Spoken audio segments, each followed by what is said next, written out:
Channel सच आज का के प्रबुद्ध पाठकों, श्रोताओं, आप सबको हमारा नमस्कार। मैं डॉक्टर सर्वदानंद आर्य आपसे पुनः संबोधित हूं। आपको मालूम है हमने चैनल का नाम ही यही रखा है, सच आज का, यानी आजकल जो सच नजर आ रहा है उसको उसी रूप में प्रस्तुत करना। इसमें कोई मिलावट नहीं, किसी पॉलिटिकल पार्टी का कोई प्रभाव नहीं है, किसी सरकारी या गैर सरकारी संस्था का भी हमारी विचारधारा के ऊपर कोई प्रभाव नहीं। हम वहीं जो दिखता है सारे देश को भी वो दिखता है, उसको ही एक्सप्लेन करते हैं, समझाते हैं अपने सीधी सादी भाषा में। तो चैनल सच आज का आपको गारंटेड सच्चाई के बारे में बताए। आपको विदित है कि जम्मू कश्मीर के केंद्र शासित प्रदेश और हरियाणा में इलेक्शन का आगाज हो गया। हम सबसे पहले आज जम्मू कश्मीर की बात करेंगे कि होगा क्या, इलेक्शन का रिजल्ट क्या आएगा, किसकी सरकार बनेगी, इसके ऊपर चर्चा जो है आज हम इस वीडियो में करेंगे। जम्मू कश्मीर से लद्दाख को हटाकर भी अलग केंद्र शासित हो गया। वहां के जमाने में 4 सीटें होती थी, अब उन पर इलेक्शन नहीं होगा। और डिलिमिटेशन की वजह से जम्मू और कश्मीर दोनों में सीटें बढ़ गई, 7 सीटें बढ़ी। पहले 83 सीटों पर हुआ था पिछला इलेक्शन, अब 90 सीट पर होगा। इसमें जम्मू डिवीजन के अंदर 43 सीटें आती हैं और कश्मीर डिवीजन के अंदर 47 सीटें आती हैं, टोटल 90। अब इन सीटों में क्या होगा इसका अनुमान तो बहुत सीधा साधा। वहां पे जब धर्म की राजनीति होनी है, धर्म के आधार पर वोटों को आकर्षित करने की योजना है, तो सीधी सादी सी बात है, हम भी धार्मिक आधार पर क्या संभावित परिणाम हो सकते हैं उसी की चर्चा करेंगे। जम्मू कश्मीर इस वक्त केंद्र शासित है, पहले वो स्टेट था। पहली स्टेट या केंद्र शासित प्रदेश है पूरे हिंदुस्तान में जहां मुसलमानों की जनसंख्या बहुत भारी और मुस्लिम 70.68% है और हिंदू 28.56% है। ये 2011 सेंसस उसका आंकड़ा है, उसके बाद तो वहां पर जनगणना हुई नहीं, तो बिल्कुल नवीनतम आंकड़ा किसी के पास नहीं। और 2-2.5% अन्य हैं जिसमें क्रिश्चियन भी आते हैं, सिख भी आते हैं, थोड़े से बौद्ध भी आते हैं। ये वहां की रिलीजियस पॉपुलेशन की चर्चा है। और ये मान के चलिए इस प्रकार से जो एक तरह से पिछले 2-3 सालों से मुसलमान कम्युनिटी के खिलाफ जिस तरह से अघोषित वार हुआ, शब्दों का वार हुआ, कुछ कार्यों से वार हुआ, तो मैं समझता हूं कि वहां भी रिलीजियस लाइंस के ऊपर ही वोटिंग होगी। तो कश्मीर घाटी में मुसलमानों की संख्या टोटल मिलाकर जम्मू कश्मीर की तो 70.68 है ही, परंतु कश्मीर वैल्यू में 90% से ज्यादा प्रत्येक डिस्ट्रिक्ट है। कुछ डिस्ट्रिक्ट ऐसे हैं जिसमें 97-98% भी है। लगभग पूर्णतया बहुमत है मुस्लिम पॉपुलेशन का। तो वहां पर तो आप ये उम्मीद मत रखिए कि भारतीय जनता पार्टी जो है वो कोई सीट जीतेगी। भारतीय जनता पार्टी ने वहां लोकसभा की जो 3 सीटें हैं कश्मीर वैली की, वो नहीं लड़ी। और क्लेम ये होते रहे कि वहां सब शांति है, धारा 370 को हटाने का जैसे ही हमने ऑर्डिनेंस वहां पे लगाया, संविधान का संशोधन लागू किया, लोगों ने दिल से इसको स्वीकार कर लिया और बिल्कुल शांति है, कोई वायलेंस नहीं। यदि वायलेंस नहीं है, शांति है, तो फिर वहां पे भारतीय जनता पार्टी ने कश्मीर घाटी में, कश्मीर वैली में क्यों नहीं लड़ी सीटें? 3 लोकसभा सीटों पर जो 2024 में पार्लियामेंट के इलेक्शन हुए, मैं उसकी चर्चा कर रहा हूं, भारतीय जनता पार्टी कश्मीर घाटी में नहीं लड़ी। सिर्फ 2 सीटों पर जम्मू में लड़ी और जीती। और जम्मू में हिंदू समुदाय की संख्या अधिक है मुस्लिम समुदाय से। तकरीबन 10 ऐसे जिले हैं जम्मू है जिसमें वोटरों की संख्या में हिंदू जो है मुसलमानों से आगे हैं और कहीं बहुत आगे हैं। तो हाँ, उन सीटों की हम चर्चा करेंगे। उन 2 पार्लियामेंट्री सीटों पर तकरीबन 36 विधानसभा सीटें आती हैं। जैसा कि आपको पता है, डिलिमिटेशन हुआ, कुछ सीटों की संख्या बढ़ी, जिसमें से 6 जम्मू में ज्यादा बढ़ गई और 1 कश्मीर में। तो अब जम्मू में इन 43 विधानसभाओं में 36 विधानसभा ऐसी हैं जो जम्मू और उधमपुर लोकसभा क्षेत्र के अंतर्गत आती हैं। और बीजेपी का जो खेल है वो इन्हीं विधानसभाओं पर है। इन 36 विधानसभाओं में यदि हम ये चर्चा करें सबसे पहले जम्मू की, तो जम्मू विधानसभा में जो 18 जम्मू लोकसभा क्षेत्र की जो 18 विधानसभा सीटें हैं, उनमें से 17 में हिंदू बहुत अधिक हैं और एक शेड्यूल्ड ट्राइब्स के लिए रिजर्व है, गुलाबगढ़। वहां मुस्लिम अधिक है, क्योंकि जो शेड्यूल्ड ट्राइब्स हैं जम्मू कश्मीर के, वो 2 कैटेगरी के हैं, 2 जातियां उपजातियां कुछ भी कह लीजिए, गुजर हैं या बकरवाल हैं। गुजर जो हैं वो एग्रीकल्चर के अंदर भी इन्वॉल्व हैं और दूसरे पशु भी पालते हैं। बकरवाल सिर्फ बकरियों का पालन करते हैं, चरवाए हैं। और घुमंतु ट्राइब है। सो इस तरह से ये सीट उनके लिए रिजर्व है। गुलाबगढ़ हैविली मुस्लिम पॉपुलेटेड, बहुत भारी संख्या में मुस्लिम पॉपुलेशन है, बहुत थोड़ी हिंदू की पॉपुलेशन है, तो इसलिए भारतीय जनता पार्टी यहां से कोई अपेक्षा नहीं कर सकती। जो जिला एक रियासी है, उसमें भी आधी आधी जनसंख्या, तो उसमें जो रियासी सीट है वो हो सकता है भारतीय जनता पार्टी जीत जाए, परंतु मुसलमानों की वहां भी खासी भारी सीट ऐसा जनसंख्या है। रियासी जिले में श्री माता वैष्णो देवी और सांबा जिले में रामगढ़ जो एससी के लिए आरक्षित सीट है, सांबा सीट, विजयपुर की सीट, बिश्ना की सीट और सुचेतगढ़ की सीट, आरएसपुरा, ये जम्मू साउथ के रूप में भी इसको कहा जाता है, बाहू की सीट, जम्मू ईस्ट की सीट, नगरोटा की सीट, जम्मू वेस्ट की ये जिला पड़ता है जम्मू, और मर्ड की सीट, ये भी एससी के लिए आरक्षित है, अखनूर की सीट एससी के लिए आरक्षित है, छाम की सीट, छाम जोड़ियाँ एक बड़ी फेमस जगह है, और कालाकोट की सुंदरबन, कालाकोट सुंदरबनी की सीट, ये सीटें हैं जो कि आपको रियासी जिले में, सांबा जिले में, जम्मू जिले में और राजौरी जिले में। यही वो जिले हैं जो जम्मू डिवीजन में आते हैं और जिनमें कुछ संख्या अधिक है। इसमें से 36 में से एक सीट को यदि 18 में से एक सीट यदि आप निकालते हैं तो 17 सीटें रह जाती हैं, यानी गुलाबगढ़ से बीजेपी को कोई अपेक्षा नहीं।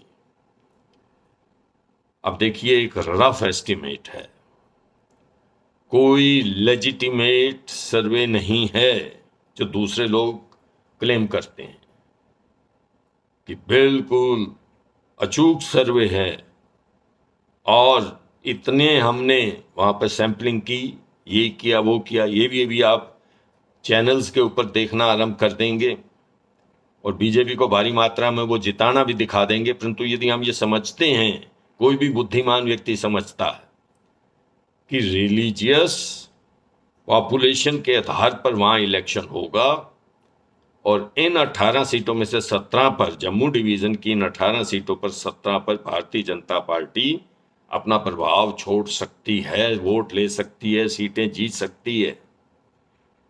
और वो सीटें कितनी जीतेंगी ये अनुमान लगाया जा सकता। दूसरे प्लेयर हैं, कांग्रेस एक अच्छी प्लेयर है, नेशनल कॉन्फ्रेंस भी लड़ती है जम्मू विभाग में, पीडीपी भी लड़ती है जम्मू विभाग में, परंतु इस सीट के ऊपर कांग्रेस को छोड़कर नेशनल कॉन्फ्रेंस और पीडीपी महबूबा मुफ्ती वाली पार्टी और या किसी अन्य लोकल पार्टी का कोई लंबा चौड़ा प्रभाव नहीं। तो एक मजे की बात देखने की है कि 2024 के पार्लियामेंट के अंदर जुगल किशोर शर्मा जी भाजपा के उम्मीदवार यहां से इलेक्शन जीतते हैं, 3 बार लगातार जीते हैं, 2014 में भी जीते हैं, 19 में भी जीते हैं, 24 में भी जीते हैं। आप जानते हैं इन्हीं 2024 की जो इलेक्शन है वो डिलिमिटेशन के बाद हुआ, सो इसीलिए इन 18 सीटों से ही वोटों का एकत्रीकरण हुआ और लोकसभा के इलेक्शन का रिजल्ट आया। 63.46% वोट थे उनके इस बार, और उनके मुकाबले में रमन भल्ला कांग्रेस के कैंडिडेट थे, उन्होंने 42.93% वोट प्राप्त किए। वोट जीतने की संख्या जो है, मार्जिन जो है वो 1,35,498 था, और वो संख्या गिरी और 4.56 यानी 4.56% वोटों की गिरावट आई लोकसभा के इलेक्शन में। जुगल किशोर शर्मा जी के वोटों की चर्चा हो रही है बीजेपी के उम्मीदवार की। तो ये जो रुझान मैं आपको बताता हूं, तो इससे ये बताते हैं कि वोटर्स में परिवर्तन की थोड़ी बहुत खलबली तो है ही। तो जम्मू लोकसभा क्षेत्र में 17 सीटों के ऊपर लड़ाई, भारतीय जनता पार्टी का हाथ ऊंचा रहने की संभावना है। अब 100% तो कभी कोई सीटें जीतता नहीं। मैं समझता हूं कि 12 से 15 सीटें हैं जम्मू की, 18 में से शायद भारतीय जनता पार्टी जीत जाए, क्योंकि वहां पर जब ये स्थानीय इलेक्शन होते हैं, एक तरह से विधानसभा स्थानीय इलेक्शन है, मुद्दे भी दूसरे होते हैं, कोई इसमें नेशनल मुद्दे नहीं, और उन मुद्दों में कहीं ना कहीं गड़बड़ हो जाती है। जहां बहुत नजदीकी कहीं मुकाबला होता है तो कुछ 100 वोटों से ही कोई कैंडिडेट जीत जाता है, तो इसलिए 100% संभावना व्यक्त नहीं कर सकते, परंतु मेरा अनुमान है कि 13-14 सीटें भारतीय जनता पार्टी जम्मू पार्लियामेंट की विधानसभा सीटों में से जीत लेगी। अब हम आगे आते हैं उधमपुर पर। उधमपुर में भी 18 सीटें हैं, और उधमपुर से मोदी सरकार के कैबिनेट मंत्री जितेंद्र सिंह जी, डॉक्टर जितेंद्र सिंह जी जीतते हैं, तीसरी बार जीते हैं, 14 में भी जीते, 19 में भी और 24 में। और आपने हराया चौधरी लाल सिंह को, इंडियन नेशनल कांग्रेस के, और बहुत मशहूर नेता हैं चौधरी लाल सिंह, पुराने जमाने में आप एमपी भी रहे हैं वहां से।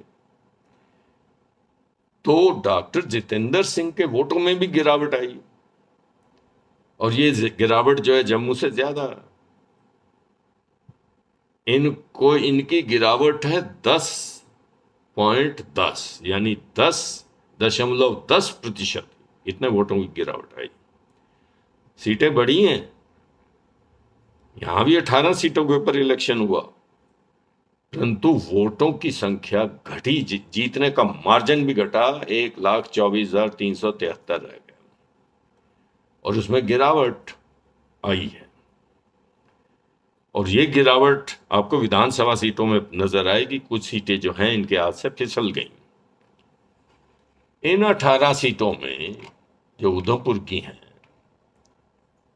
कुछ सीटें मुस्लिम डोमिनेटेड भी हैं, और जब उन्होंने पार्लियामेंट के इलेक्शन में वोट नहीं दिया तो विधानसभा में कैसे वोट दे देंगे।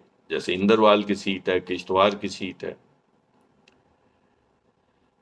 डोडा डिस्ट्रिक्ट, किश्तवाड़ डिस्ट्रिक्ट, या रामबन की सीट भी आती है, रामबन डिस्ट्रिक्ट और उधमपुर डिस्ट्रिक्ट और कठुआ, ये डिस्ट्रिक्ट हैं जो इस सीट के अंतर्गत आते हैं।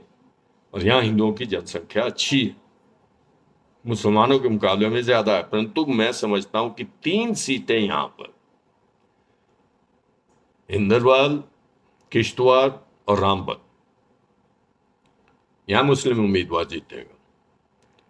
अब प्रश्न ये उठता, क्या भाजपा मुस्लिम उम्मीदवारों को वहां टिकट देगी?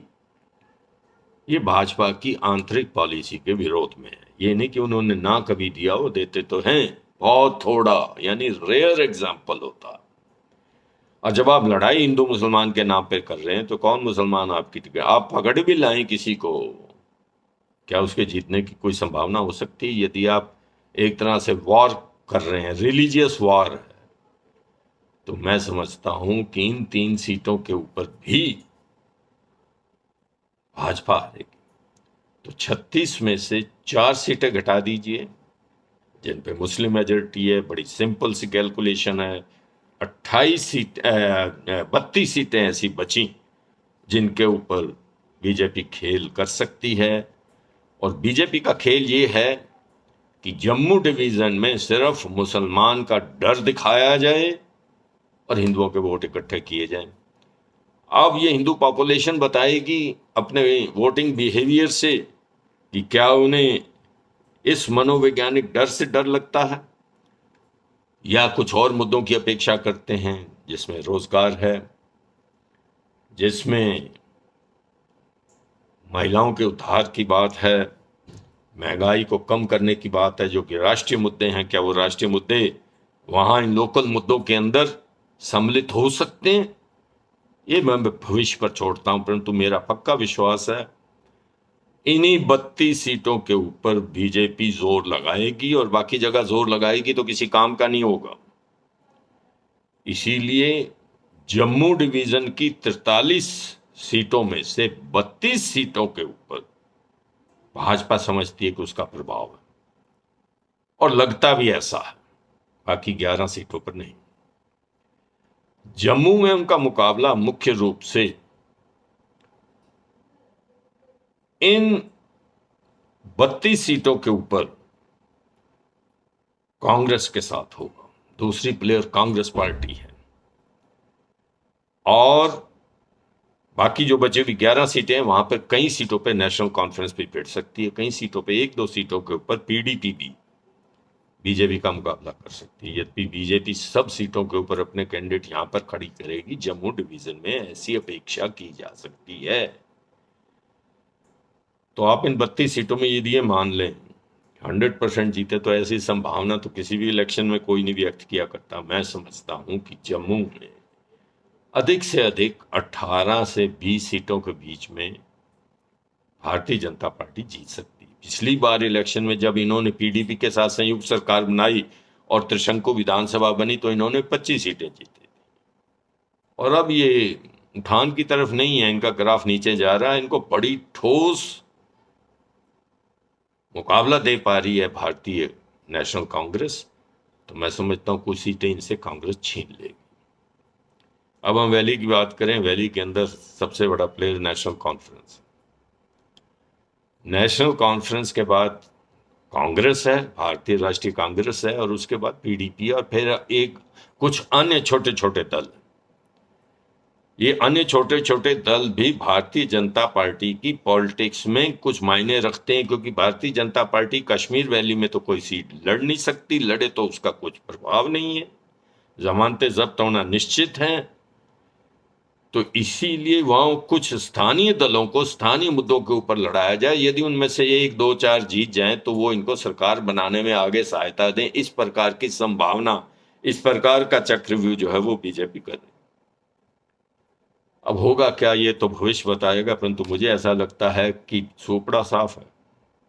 भारतीय जनता पार्टी का वैली के अंदर खाता खुलेगा, इसके ऊपर मुझे संदेह है। पहले भी कभी नहीं खुला और इस बार भी नहीं खुलेगा।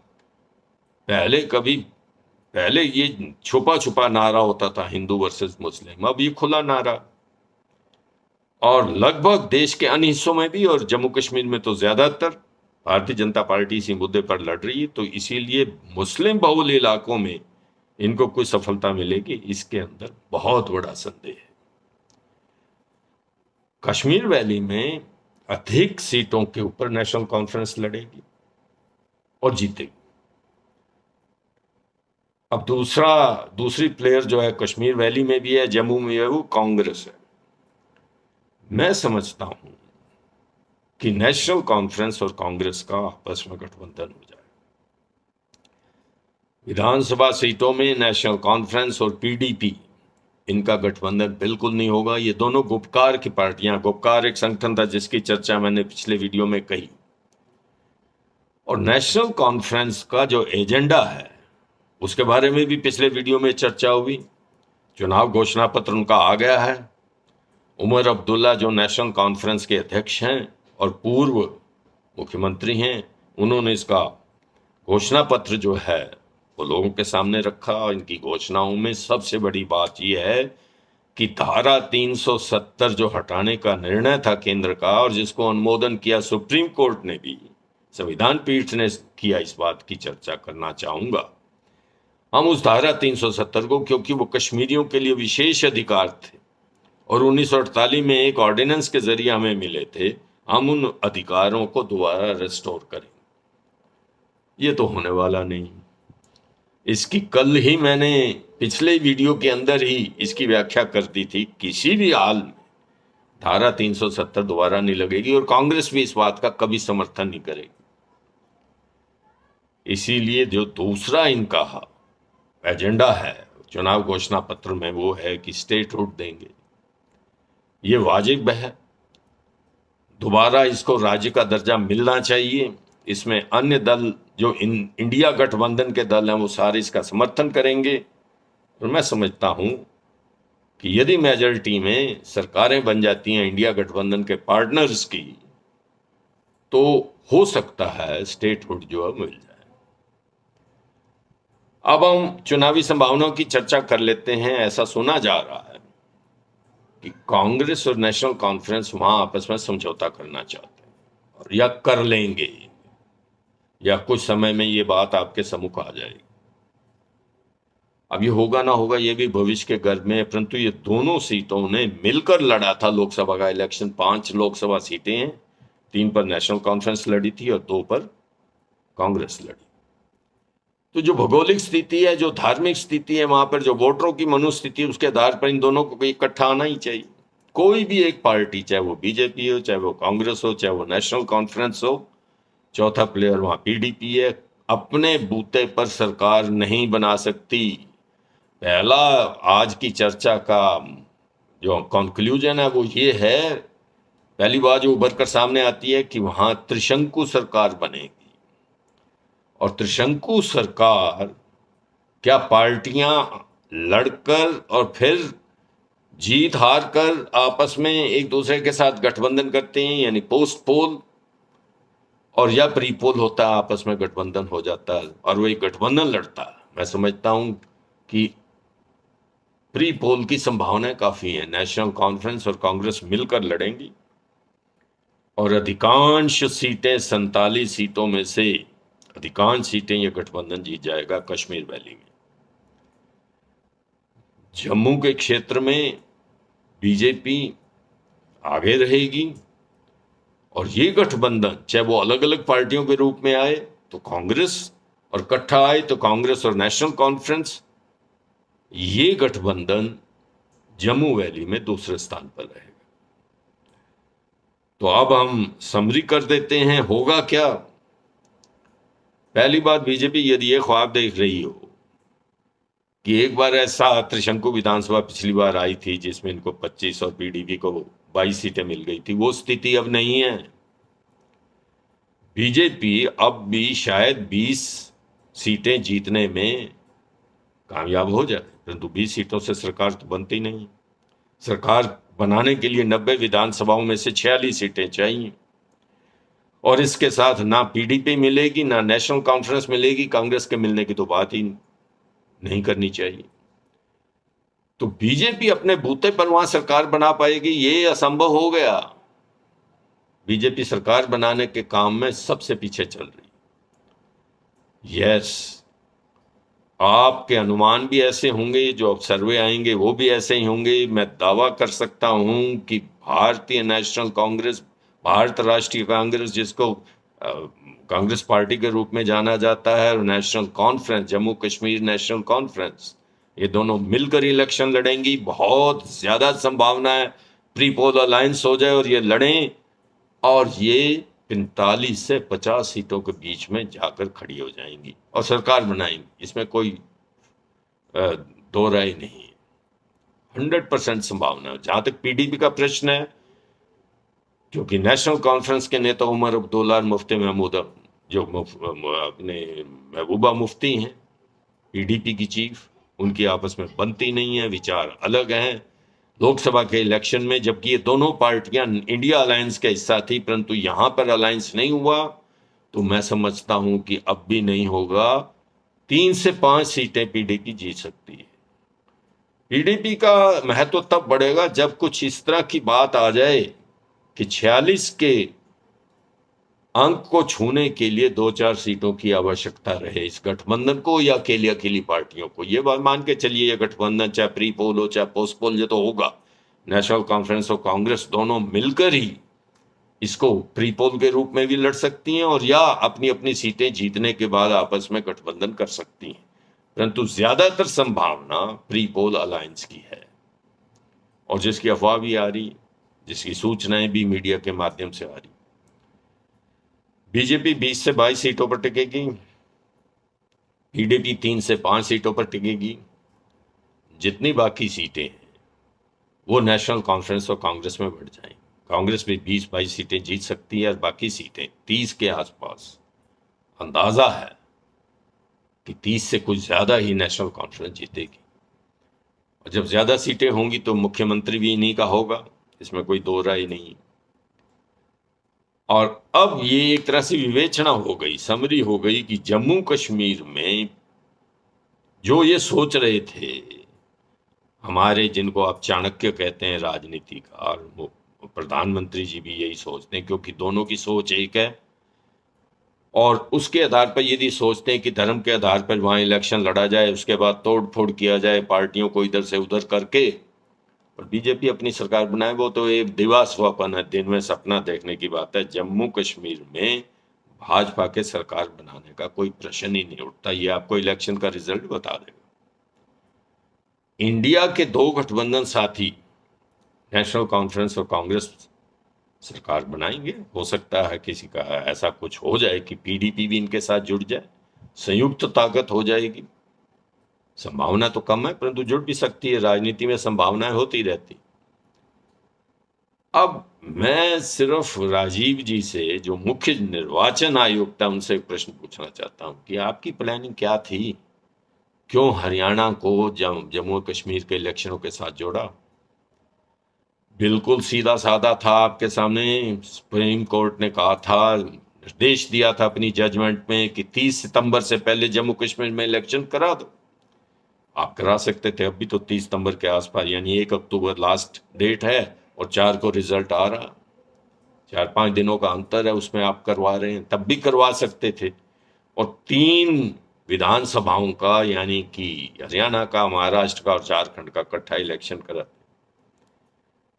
अब आपके ऊपर जो दबाव है, मैं उसका अनुमान लगा सकता हूं, क्योंकि मैं कोई आपके पास बैठा हुआ आपके मन की स्थिति को तो नहीं पढ़ रहा हूं।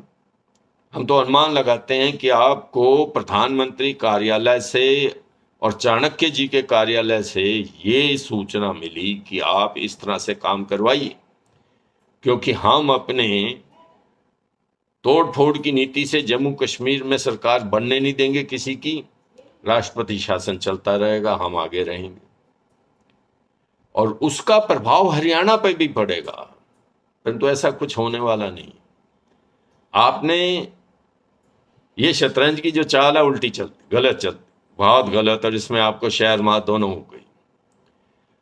यदि आप ये सोचते थे कि हम जम्मू कश्मीर में कोई चमत्कार दिखाएंगे, उस चमत्कार का प्रभाव हरियाणा पर पड़ेगा। हरियाणा में जो ये अफवाहें उड़ाई जा रही हैं मीडिया के द्वारा, ऐसा ये लोग कहते हैं, जबकि लोग नहीं कहते, लोग यही समझ रहे हैं जो मीडिया कह रहा। सच्चाई है कि कांग्रेस की सरकार बननी निश्चित है। तो उससे हम, यदि हमारी संभावनाओं को बल मिलता है हरियाणा में, तो हम महाराष्ट्र में भी कुछ कर पाएंगे, और झारखंड तो हम जीत ही जाएंगे। हम कह पाएंगे कि 4 में से कम 1 स्टेट तो हमने जीती।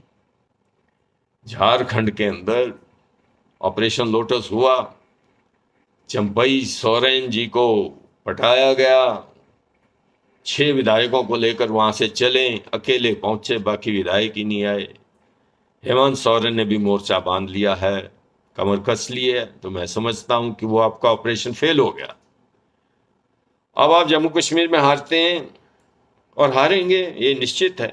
तो उसका बड़ा बुरा प्रभाव आपको हरियाणा में पड़ेगा। ये हरियाणा के इलेक्शन की जब हम चर्चा करेंगे उस वीडियो में बताएंगे कि हरियाणा में आपको कितनी सीटें मिलेंगी।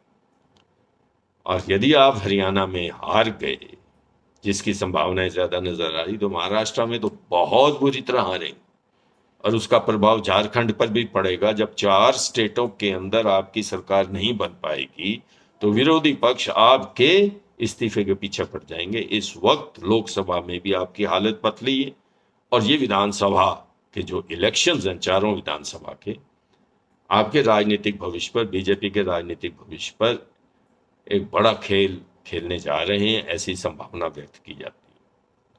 मित्रों, इस वीडियो को यहीं समाप्त करते हैं। आप सबके विचार उनको आह्वान करते हैं, आप अपने कमेंट्स भेजें कि जम्मू कश्मीर में क्या होगा। वैसे तो दीवार पर लिखा हुआ सब दिख रहा है, फिर भी हमने अपनी तरफ से जो हमारा ज्ञान है उसके आधार पर विवेचना कर दी।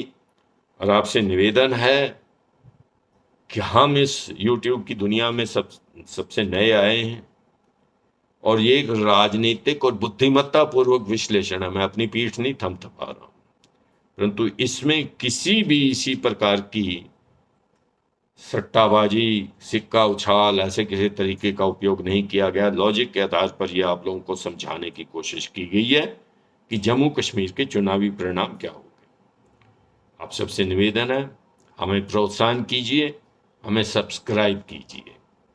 धन्यवाद, नमस्कार।